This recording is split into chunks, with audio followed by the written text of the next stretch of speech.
I'm the girl that makes the thing that drills, the hole that holds, the ring that drives, the rod that turns the knob, that works the thingamabob. I'm the girl that makes the thing that holds, the oil that oils, the ring that takes, the shank that moves, the crank that works the thingamabob. The second year of my presidency of the Women's Engineering Society has witnessed more outstanding developments on women's part in engineering than have ever occurred before. The demands that are being made on them from every department will make this period of greatest interest in the history of women. There would be much repetition in this address if I first detailed the work of women in engineering in 1914 to 1918 and then 1939 to 41, the present day. I shall therefore highlight some outstanding differences in the two periods and then outline development during the latter being more readily available and, of course, more pertinent. The main differences are, first, women bring to the war effort the same attitude, the same enthusiasm to undertake war work as before, but there is now an assurance of ability which had to be found or proved in 1915. Secondly, whereas in 1915 men, for the most part, were incredulous, in 1939 they were, some of them, antagonistic to the entry of women into their special field. Possibly the majority of works managers retained the attitude of their 1915 predecessors, but the workmen themselves, with a bitter memory of the 1920 slump, were unwilling to aid their competitors. Third, the war circumstances were different.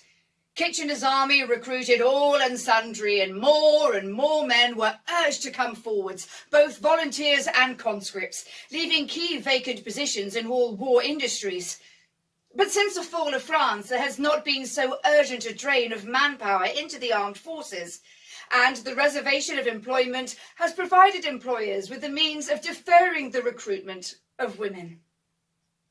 Fourth, there remained over from the last war a nucleus of women trained in engineering whose numbers increased year on year by young women anxious to train as engineers.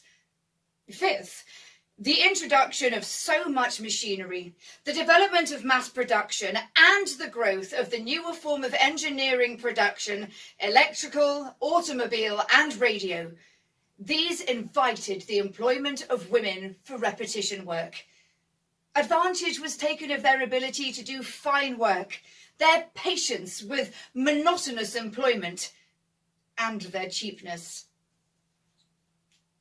Thus, they were already in the industry. Many thousands of women are acquainted with factory life and capable, most of them, of being trained in skilled employment. It will be difficult to exhaust a list of work performed by women. Some of the tasks actually performed should convince the most sceptical of the youthfulness of women in wartime industry.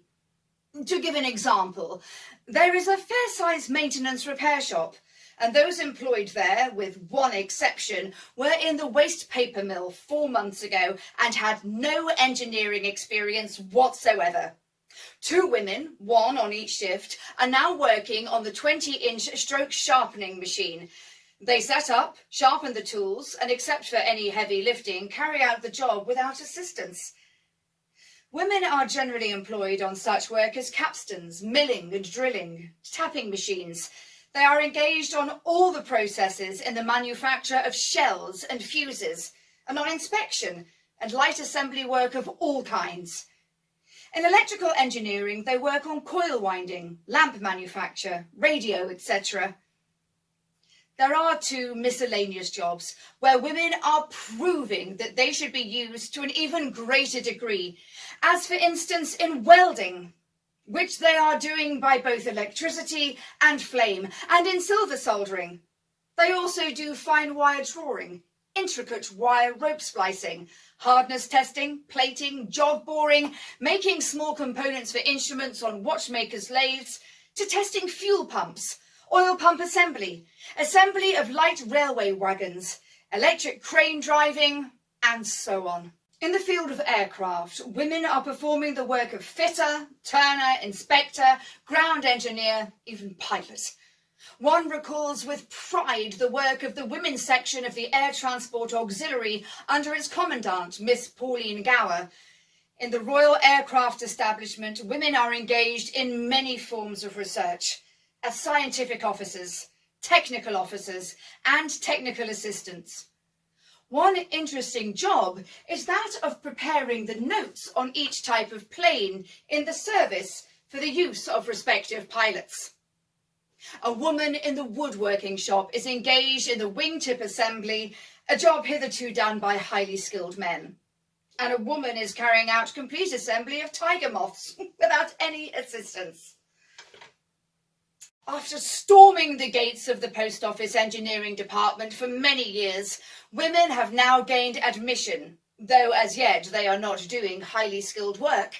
They are engaged on the fitting or removal of some types of telephone, on day-to-day maintenance, on simple engineering duties and exchanges, etc.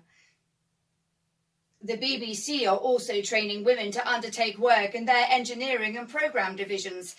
Some of this work requires only limited technical knowledge, but for recording operators, more skill is demanded. The training includes acquiring a knowledge of the layout of the engineering division, the wartime system of wireless transmission, the use of studio equipment, and outside broadcasting gear. It includes studio control room work and recording work as well. There is a developing demand for women in electrical engineering, and more recently in the electricity undertaking, where they already perform, or will do shortly, the duties of the maintenance engineer, the meter tester, the fitter's mate, plumbers and joiner's mate. In wartime, nothing is static, and the moment of writing is one when changes are pending in almost every field. It is, for instance, difficult to speak with finality about wages and about the registration of women.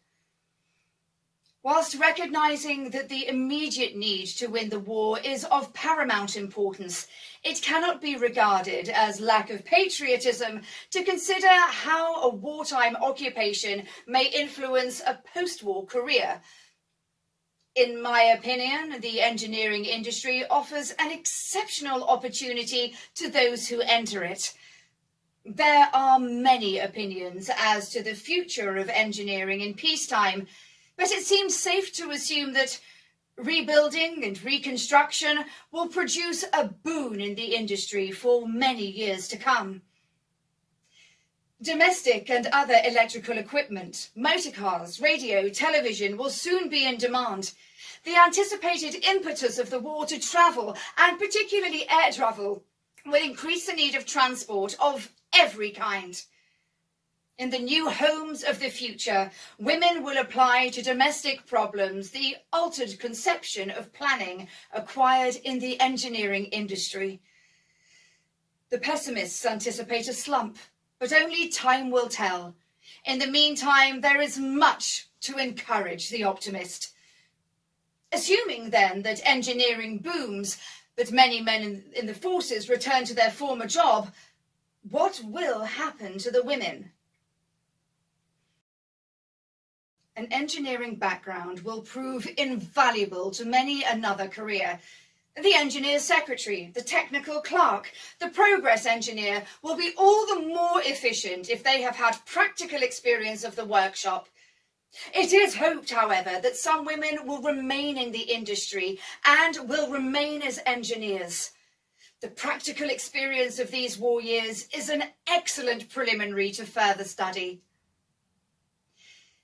It is not much to ask that some recognition should be given to the part women are playing and will play until victory is assured.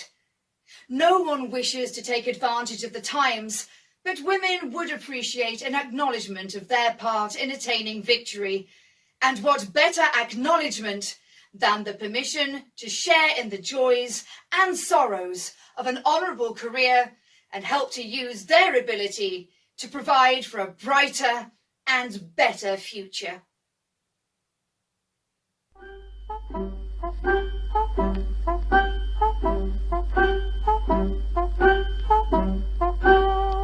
That works the thingamabob.